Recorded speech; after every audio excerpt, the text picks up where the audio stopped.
So we're down to our last candidate this evening, and I'm going to introduce you to. I'm going to say I'm very excited to meet this candidate. I've heard a lot about her, and I finally get to meet her. So, Stacey Swann is a candidate for Texas House 68. She is running against Republican incumbent David Spiller. So, welcome, Stacey. I'm so glad you're here. Can you tell us a little bit more about who you are and why you're running for office? Absolutely. And thank you so much for having me, Nancy. I've been such a fan of Mothers Against Greg Abbott and been inspired by y'all's work for these past years. So I am running for a Texas House seat, District 68. I live in Lampasas, Texas, and it's an enormous district. It's 12 counties, more than 300 miles. So we start in Lampasas. We go straight up, we curve around the outside of Fort Worth, staying completely in the rural districts. And then we go all the way up to the border with Oklahoma, above Denton County. So right above Denton there. And I myself am a writer. I'm a novelist, but I've been increasingly interested in politics, like so many people, since 2016, where I realized that my cynicism that I had had about politics before then was helped by my privilege, right? And once I saw just how much destruction the government could do to people, I knew that it was immoral for me to not do more and try and fight harder for our democracy and for the people that live in our democracy.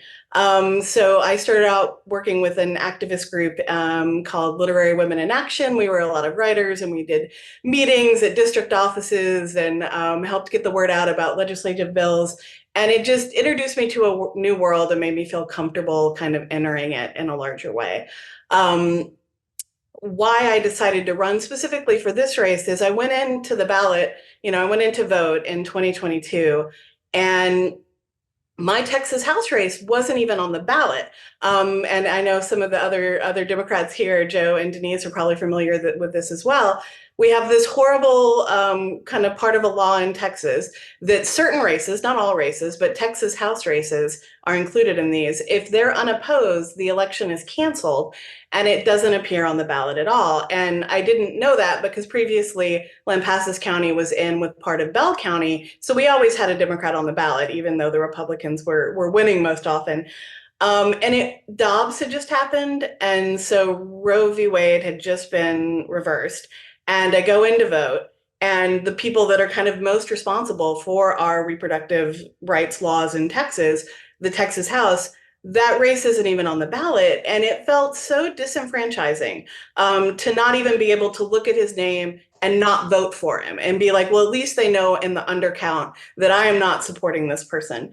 And so I told myself, like, I'm not going to let this happen again. So when the next cycle came around, even though it's a very rural and red district, I decided all of the pro-choice people within my district deserve a real choice on the ballot. They deserve to have someone up there that believes in their fundamental human rights. And I think there's a ton of great things that can be done in these races, even if they're heavily Republican, just inspiring Democrats and getting more people to vote. Wonderful. So tell us, Stacey, like what are the top three issues that are the most important for your district? Absolutely. So the first one, for me, and I think so many Texans, is reproductive rights. I believe, that we should go back to those laws that we had under Roe v. Wade, but I think there's a real chance for a larger conversation with moderate Republican women and independent women to let them know, like, our laws right now are horrific, right? We're seeing all these, everyone saw the Kate Cox story. We're seeing these horrible outcomes, even for women who are just having miscarriages and not able to get treatment for those or unviable pregnancies. And so we can have this conversation with a wider group of people and let them know the Republicans in Texas right now will not make any change at all. They will not fix even the obvious glaring problems in those laws until they suffer at the ballot box. They're just not going to think it's worth their time. And so if women want any sort of rollback of exceptions so that we just have a little more fairness in the laws, they're going to have to go out on election day and be single issue voters around reproductive rights and just vote for the candidates on the ballot that will best help them send that message that this is just not acceptable and really cruel in a lot of ways. And then the second issue that I feel most passionately about is public education. I grew up in a rural school district, kind of closer to the coast of Texas. My graduating class was 98 people. There were no private schools nearby. And every single one of the counties in District 68 is exactly the same. They're all small towns with independent school districts, wonderful public schools that the communities love. There are only, in all those 12 counties, there's only 3 or 4 private schools at all as options. And so these Republican voters know that any sort of voucher law is in the end going to be taking money out of their communities. And those school systems are also often the largest employers in the area as well. So I think there's a real chance for a bipartisan conversation there. David Spiller had been good with his votes about school vouchers. He had been saying no to them all along. He himself was on a school board in Jacksboro, and then he got a primary challenger and he got scared. And in the very last special session, he flipped his vote. He was one of the 4 rural Republicans that flipped over and didn't vote to remove that school voucher part of the bill. And I think it shows the truth of him that he did it in the end for Greg Abbott's endorsement, which he got. But how can we trust him going forward now that he's shown that he will do anything for that vote? So I'm hoping to reach people about that issue.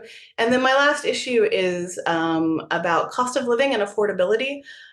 There's a lot of movement in Texas. There's a lot of movement of people outside of Texas in, and then because our cities have gotten so unaffordable, it's trickling out into these smaller communities as well. And so even the ability to buy a home in, say, Lampasas is so much harder than it used to be. Prices for everything have gone up and people are really struggling with wages that have fundamentally stayed the same in these rural areas. And so if I was elected, I would work really hard to do those laws that make it easier to build affordable housing, that open that up to more people, and that also target price fixing, right? I think when COVID hit, people raised a lot of prices, and then COVID went away and they didn't lower them because they thought, well, people can pay these prices. And just grocery bills alone have put a real strain on a lot of communities. So those are the 3 things that I'm most eager to talk about with the people of District 68. That is amazing. So, so tell us, Stacey, where can we find you and how best can we support you right now while you're running for office? Well, you can find me. My website is www.stacey, that's STACEY, for Texas68.com. I'm on Facebook, which is just under my page is Stacey for Texas, and on Instagram, also Stacey for Texas. So yeah, check out my website, follow me on social media, be part of the conversation. You know, always these races are, where it's DIY races. So every donation goes 20 times as far in our races. And I really resonated with Joe's comment about his credit card because that's where so much of that early funding comes from. And I also want to use this conversation in my district. I'm like a protest candidate to have a real push for a protest vote across Texas around reproductive rights. So it's a race where every voice is welcome. Amen to that. I hear you there. So thank you so much, Stacey. I look forward to seeing you on the campaign trail.